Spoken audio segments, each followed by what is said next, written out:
평안하셨습니까? 예배를 지나 삶으로 우리 신앙이 자라기를 소망하며 오늘도 인사드립니다. 오늘은 6월 21일 주일입니다. 매일 성경 오늘 본문은 고린도전서 13장 1절부터 13절까지입니다. 우리가 잘 아는 사랑에 대한 가르침이죠. 고린도전서 13장을 사랑의 장이라고 부르는데 이는 매우 적절한 표현이라고 할 수 있겠습니다.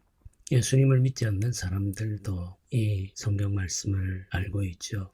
오늘 이 말씀을 같이 읽어보겠습니다. 내가 사람의 방언과 천사의 말을 할지라도 사랑이 없으면 소리나는 구리와 울리는 꽹과리가 되고 내가 예언하는 능력이 있어 모든 비밀과 모든 지식을 알고 또 산을 옮길 만한 모든 믿음이 있을지라도 사랑이 없으면 내가 아무것도 아니요 내가 내게 있는 모든 것으로 구제하고 또 내 몸을 불사르게 내줄지라도 사랑이 없으면 내게 아무 유익이 없느니라. 사랑은 오래 참고 사랑은 온유하며 시기하지 아니하며 사랑은 자랑하지 아니하며 교만하지 아니하며 무례히 행하지 아니하며 자기의 유익을 구하지 아니하며 성내지 아니하며 악한 것을 생각하지 아니하며 불의를 기뻐하지 아니하며 진리와 함께 기뻐하고 모든 것을 참으며 모든 것을 믿으며 모든 것을 바라며 모든 것을 견디느니라. 사랑은 언제까지나 떨어지지 아니하되 예언도 패하고 방언도 그치고 지식도 패하리라. 우리는 부분적으로 알고 부분적으로 예언하니 온전한 것이 올 때에는 부분적으로 하던 것이 패하리라. 내가 어렸을 때는 말하는 것이 어린아이와 같고 깨닫는 것이 어린아이와 같고 생각하는 것이 어린아이와 같다가 장성한 사람이 되어서는 어린아이의 일을 버렸노라. 우리가 지금은 거울로 보는 것 같이 희미하나 그때에는 얼굴과 얼굴을 대하여 볼 것이요 지금은 내가 부분적으로 아나 그때에는 주께서 나를 아신 것 같이 내가 온전히 알리라. 그런즉 믿음, 소망, 사랑 이 세 가지는 항상 있을 것인데 그 중에 제일은 사랑이라. 아멘. 굉장히 유명한 구절들이죠. 첫 시작부터 우리가 잘 아는 표현으로 이루어져 있습니다. 내가 사람의 방언과 천사의 말을 할지라도 사랑이 없으면 소리나는 구리와 울리는 꽹과리가 되고 이렇게 말하죠. 사랑이 없으면 아무 의미가 없다 이렇게 선언하고 있습니다. 방언, 천사의 말 이런 표현들이 등장하죠. 이 방언과 천사의 말을 소리나는 구리, 울리는 꽹과리에 비유를 하고 있습니다. 내 음악으로서의 가치를 가지지 못하면 소음에 불과한 거죠. 그렇듯이 이런 은사들이 사랑이 없으면 괴로움을 주는 것에 불과하다. 이런 의미가 되겠습니다. 예언하는 능력, 모든 비밀을 아는 지식, 산을 옮길 만한 믿음도 사랑이 없으면 아무것도 아니다. 아무것도 아니다 라는 말은 가치가 없다 이런 뜻이다. 이런 은사들이 귀하고 또 하나님이 주신 아름다운 것이라는 사실을 우리가 알지만 사랑이 없으며 사랑의 원리를 따라 행하지 않으면 그건 가치 없는 것으로 변질되어 버린다는 뜻입니다. 사랑은 이 모든 은사들을 참되게 만드는 아주 중요한 원리라는 말이죠. 하나님께서 주신 은사가 참된 은사로서의 역할을 하기 위해서는 사랑의 원리를 따라 행해져야 된다는 거죠. 표현되어야 한다는 겁니다. 사랑은 모든 은사를 은사답게 만드는 본질적인 자질이라고 할 수가 있겠습니다. 우리가 모든 것으로 구제하고 우리 몸을 불사르게 내준다고 할지라도 사랑이 없으면 유익이 없다 이렇게 말합니다. 굉장히 놀라운 표현이죠. 우리가 가지고 있는 소유를 다 내어놓고 심지어 우리 몸을 불사르게 내주는데 사랑 없이 이런 일을 할 수 있다는 거죠. 이게 사람입니다. 우리는 사랑 없이 우리 몸을 불사르게 내어줄 수 있는 존재인 거죠. 어떤 사람들은 이런 일을 허영심으로 하고 어떤 사람들은 이런 일을 공명심으로 합니다. 자기의 이름을 드러내려고 하는 열망, 그 열망에 이끌려서 자기 소유를 다 내어놓기도 하고 심지어 자기 몸을 불사르게 내어주기도 한다는 거죠. 이럴 수 있다는 사실을 우리는 알아야 됩니다. 우리가 하는 많은 섬김의 삶, 그 동기가 무엇인지를 살펴볼 필요가 있습니다. 이웃을 향한 사랑, 하나님을 향한 사랑이 동기가 되어야만 이 섬김의 삶이 의미 있고 가치 있게 되죠. 자기 자랑, 자기 명예, 자기를 드러내기 위해서 우리가 일하고 있다면 그건 아무런 가치가 없고 아무 유익이 없는 거죠. 사랑이 필요한 이유가 여기에 있습니다. 예수께서 부활하신 후에 갈릴리 바다에서 제자들을 만나시고 그들과 함께 식사하신 후에 베드로에게 묻죠. 네가 나를 사랑하느냐? 사랑을 확인하셨습니다. 사랑을 확인하신 이유는 사랑이 동기가 되어야 한다는 사실을 알기 때문이죠. 우리가 예수님을 믿고 따르며 주의 나라를 위해서 일할 때에도 그 근본적인 동기는 사랑이어야 합니다. 예수님을 향한 사랑, 이웃을 향한 사랑이 동기가 되어야 하죠. 사랑이 아닌 다른 동기가 우리를 움직이고 있다면 우리는 그 거짓된 동기를 깨부수고 사랑으로 채워야 됩니다. 힘든 일이긴 합니다만 반드시 해야 할 일이죠. 사랑이 아닌 다른 동기가 우리를 움직이고 있다면 주의 보좌 앞에 나아가서 엎드려 기도하며 우리의 마음을 새롭게 해주시기를 간구해야 되겠습니다. 4절부터는 사랑이 무엇인지를 정의하죠. 오래 참고 온유하며 시기하지 아니하며 자랑하지 아니하며 교만하지 않으며 무례히 행하지 아니하며 자기 유익을 구하지 아니하며 성내지 아니하며 악한 것을 생각지 않으며 불의를 기뻐하지 않으며 진리와 함께 기뻐하고 모든 것을 참고 모든 것을 믿고 모든 것을 바라고 모든 것을 견딘다. 이렇게 말하고 있습니다. 사랑이 아닌 것 그리고 사랑인 것, 사랑 속에 포함되어 있는 것 이런 것들을 하나하나 나열하면서 사랑이 무엇인지를 정의하죠. 사랑은 오래 참는다. 사랑은 온유하다. 이렇게 시작을 합니다. 사랑하면 우리가 오래 참게 되죠. 우리가 참아야 할 것들은 이웃들의 연약함 그리고 이웃들의 악함까지 포함하고 있습니다. 주께서 우리를 오래 참으셨듯이 우리도 이웃들을 오래 참아야 합니다. 사랑은 온유하죠. 온유하다라고 하는 이 말은 길들여져있다 이런 뜻입니다. 야생의 말을 길들이면 온유해집니다. 우리가 죄에 의해 아무 곳이나 다니던 그 본성이 길들여질 때 하나님의 뜻에 따라 움직이게 되죠. 성령의 인도를 따르게 됩니다. 성령의 인도를 따라 이웃들을 대하고 이웃들과 함께 할 때 사랑하는 사람이다. 이렇게 말할 수 있다는 거죠. 사랑은 온유함으로 표현됩니다. 사랑에는 시기가 없습니다. 사랑에는 자기 자랑도 없죠.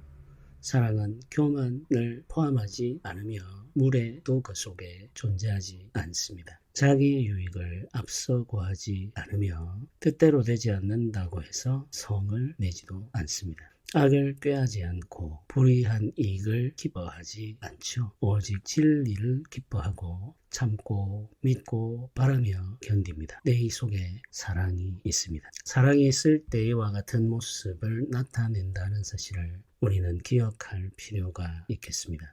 사랑은 언제까지 떨어지지 않고 계속 있다 이렇게 말합니다. 그러면서 예언이나 방언은 언젠가 그치게 된다라고 말하죠. 예언과 방언과 지식이 변한다라는 말은 언젠가는 예언사들이 쓸모없는 때가 온다 이런 말이다.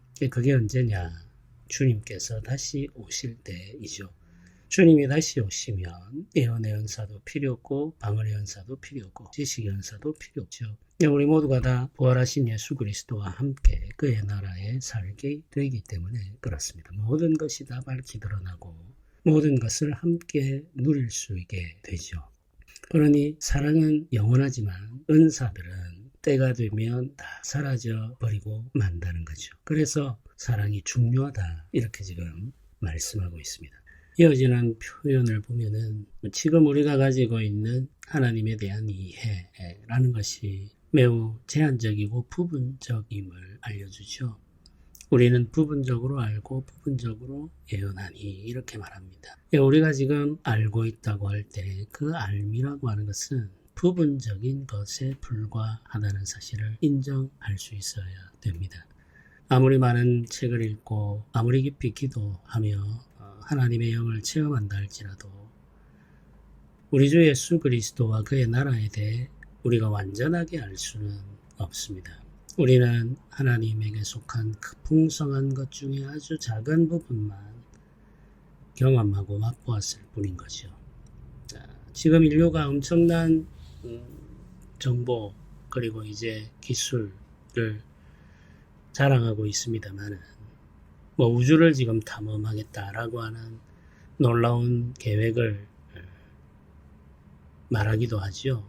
실제로 지구에 있는 바다, 그 넓은 바다의 아주 작은 한 조각밖에는 우리가 알고 있는 바가 없습니다.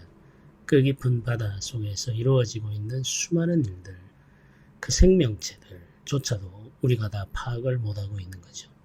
그럼에도 불구하고 지금 우리는 우주를 탐험하고 항해하며 정복하겠다고 하는 야심을 드러내고 있지 않습니까? 네, 우리가 가지고 있는 지식은 사실 아주 작은 조각에 불과하다는 것을 인정하는 것이 참된 지식이죠. 부분적으로 알고 부분적으로 예언하고 있을 뿐입니다. 그렇기 때문에 경쟁할 수가 없고 자랑할 수도 없죠. 우리가 이 지식을 가지고 있지 않기 때문에 분열하여 다투는 것 아니겠습니까? 내가 알고 있는 것이 대단한 것이라는 착각, 내가 엄청나게 많은 것을 깨달았다고 하는 자만, 여기에서부터 분열이 시작되는 거죠. 우리는 부분적으로 알고 있을 뿐입니다. 우리가 부분적으로 알고 있는 이것 역시 주님이 다시 오실 때 다 사라져버리고 맙니다. 폐하여지죠. 쓸모없는 것이기 때문에 더 이상 유지될 이유가 없는 거죠. 우리가 가지고 있는 지식이라고 하는 것은 어린아이들이 가지고 있는 것과 같다고 할 수 있겠습니다. 그래서 11절은 이렇게 말이 이어갑니다. 내가 어렸을 때는 말하는 것이 어린아이와 같고 깨닫는 것이 어린아이와 같고 생각하는 것이 어린아이와 같다가 장성한 사람이 되어서는 어린아이의 일을 버렸노라, 이렇게 선언하죠. 어린아이의 때의 생각이 있습니다. 어린아이들은 조금 알게 되면 모든 것을 알게 된 것 같은 착각에 빠지죠. 네, 그게 어린아이의 특징입니다. 네, 어른이 되면 어린아이의 때에 철이 없었음을 깨닫게 됩니다. 네, 우리가 가지고 있는 신앙의 삶과 신앙의 지식이라고 하는 것도 이와 같습니다. 우리가 가지고 있는 은사들도 이와 같죠. 지상에서 우리가 육체를 입고 살아가는 동안 경험하는 모든 것들, 그리고 사용하는 은사들까지 다 어린아이와 같은 일에 불과합니다. 주를 만나는 순간, 주의 나라에 들어가는 순간 우리는 장성한 어른의 상태로 변화되는데, 그때 이르러서 우리가 알게 되는 것과 누리게 되는 것과 지금 우리가 알고 있는 것을 비교한다면 지금 우리가 알고 있는 것은 너무나도 하찮고 부족하며 모자람이 많죠. 네, 그래서 우리가 겸손하게 되는 거죠. 우리가 지금 보고 있는 것이 있다고 말하지만 그건 역시 거울로 보는 것 같이 희미하다, 이렇게 말합니다. 네, 사도들의 시대의 거울이라고 하는 것은 우리가 사용하고 있는 거울과는 다르죠. 동을 갈아서 만든 거울인데 그 거울은 선명한 형체를 반영하지를 못했죠. 거울과 같이 희미하다, 거울로 보는 것 같이 희미하다라고 하는 것은 그 시대의 거울이 가지고 있는 기능을 가지고 비유로 설명하는 거죠. 사실 우리가 무엇인가를 본다, 무엇인가를 안다라고 하는 것은 희미한 형체에 불과한 겁니다. 실체를 보지 못하는 거죠. 때가 되면 우리가 실체를 보게 될 날이 옵니다. 그때까지는 희미한 형체를 보면서 더듬어 살아가야 되는 거죠. 더듬어 주의 뜻을 분별하며 살아가야 합니다. 그렇기 때문에 어떤 것도 반드시 그러할 것이다, 혹은 분명히 그러할 것이다 확신하며 말하는 것은 조심해야 될 일이겠죠. 계시되어진 주님의 말씀 속에 분명히 드러난 하나님의 뜻은 우리가 선명하게 드러내어 말해야 되겠습니다만, 그렇지 않은 것들에 대해서는 겸손한 태도로 말하는 것이 지혜입니다. 내가 하는 것, 내가 보는 것이 불변하는 진리인 것처럼 그렇게 말을 해서는 안 된다는 이야기죠. 우리는 희미한 형체를 보고 있고 그 희미한 형체를 본 채 하나님의 뜻을 더듬어 찾아가는 사람들입니다. 그래서 함께 하나님의 뜻을 찾아가야 하고 함께 하나님의 뜻을 이루어 가야 되는 거죠. 하나님이 주신 은사를 가지고 보고 깨달아 우리가 일을 하게 되는데 은사를 받은 사람들마다 그 보는 희미한 형체들에 대한 이해가 다를 수 있다는 사실도 알아야 됩니다. 하나님께서 주신 같은 은사인데 왜 다르게 우리가 생각하게 될까? 그건 우리가 보는 것이 희미한 형체에 불과하기 때문입니다. 하나님께서 우리에게 주신 은사가 있다고 해서 모든 것을 밝히 드러내어 볼 수 있는 것은 아니라는 사실이죠.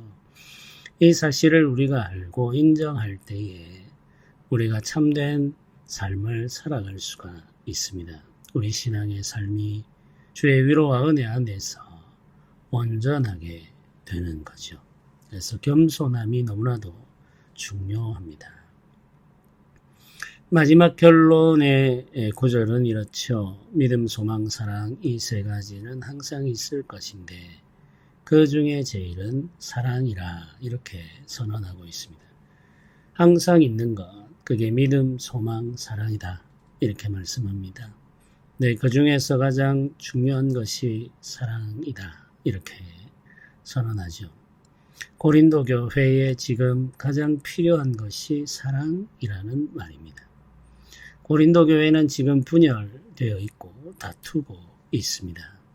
분열된 공동체를 치유하는 길은 사랑이죠. 사랑이 없이는 분열된 공동체를 하나로 묶을 수 없고 회복할 수가 없습니다. 다투면서 서로 주고받은 상처를 치유할 길도 사랑입니다. 사랑이 아니고서는 그 상처받은 마음들을 어루만질 수가 없죠. 예수 그리스도께서 내려주시는 사랑이 필요할 뿐만 아니라 그 사랑을 받은 자로서 서로 사랑하는 것이 필요합니다. 그 사랑으로 말미암아 서로 용서하고 서로 품으며 서로 돌보고 섬기기 시작할 때 공동체는 회복될 수가 있죠. 교회가 회복될 수 있습니다. 우리가 교회를 이루어 살아가면서 하나된 몸을 이루기 위해서 무엇이 필요한가 오늘도 생각하면 좋겠습니다. 여러 가지 은사들이 우리를 유익하게 할 수 있죠. 그런데 그 은사들이 바람직하게 사용되기 위해서는 사랑이 필요합니다. 사랑하는 마음으로 섬겨야만 섬김의 삶이 온전하게 되고 그 섬김으로 말미암아 교회가 유익을 얻게 되죠. 이 은혜가 우리들 가운데 풍성하게 임하기를 소망하면서 오늘 거룩한 주일을 보내시기를 바랍니다. 주께서 우리에게 내려주시는 사랑을 경험하고 그 사랑 안에서 이웃을 사랑하며 살아가는 복된 주일 또 복된 삶이 되시기를 주님의 이름으로 부탁드립니다. 함께 기도드리겠습니다. 은혜로우신 하나님 아버지, 우리에게 은혜 주심을 감사하며 우리를 사랑하심도 감사합니다. 주의 사랑을 받은 자로서 우리가 사랑하며 살아갈 수 있도록 인도하여 주옵소서. 감사드립니다. 예수님의 이름으로 기도드립니다. 아멘.